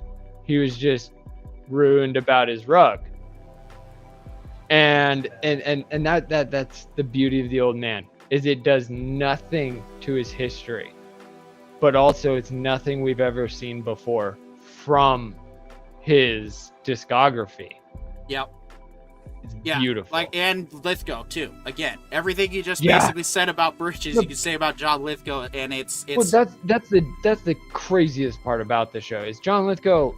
Every single time you bring him up, I forget how different he really is, because he isn't even close. As far as wizards go, I would never expect Lithgow to suddenly play the FBI assistant director. And then I watch him do it, and I'm like, well, why haven't I seen this every single thing before? And then I'm really happy I haven't. I mean, because that's kind of like what's getting butchered by Hollywood? I mean, to be fair, that's because of a phenomenon that's happened in Hollywood for decades, and it's typecasting. Once you've been typecast into a role, you have a lot of actors who fall off because once you get typecast, it's incredulously hard to get other roles, and then that's why actors will suddenly take on weird roles where you're like, you should not have taken that. You're way above that role, but like then you see them do it, and it's because they're trying to do something different, and that's where you get like weird phenomenon like Nicolas Cage, where part of hiring Nicolas Cage is like he has always just been like, I'm not doing this because I have to have the money. I do what I want. Wait, no. Nicolas Cage needs the money because he has terrible spending habits, so he constantly has to take roles. But at the same time, he also will just like read a script and be like, all right, I'm in. Like, fuck it. Like, YOLO. Like, well, that's it too. There are things that he does well. That's the funniest thing about Nicolas Cage is because he just did is Willy's Wonderland or something like that. Wally's Wonderland. I think it's Willy's Wonderland. And dude doesn't say a word. Yeah, I want to see that. In an hour and a half, doesn't say a single word. Pure gold. One of my favorite movies of all time. Oh, did you hear about the next movie Nick Cage is doing? It's Nick Cage playing Nick Cage. Yeah. And for a dude, all right, that is all the time we have. But for a dude that literally says, yeah, that's all the time we have for today. Unfortunately, yeah, no, we're getting ready to close out. I apologize. Well, I don't apologize. You know the drill. It's 2 hours. But I want to thank everybody for watching, and of course everybody listening, whether it's on the replay or whether it's on our podcast. Please, if you do like what we're doing here, we do want to keep delivering quality discussion content. And of course, we are open to suggestions for future shows, specials, and books. Otherwise, hit us up at thewriterbrothers@gmail.com. Yep. If you have any content suggestions. I'm Peter York. Thanks for watching. We'll see you next week. Good night, everybody.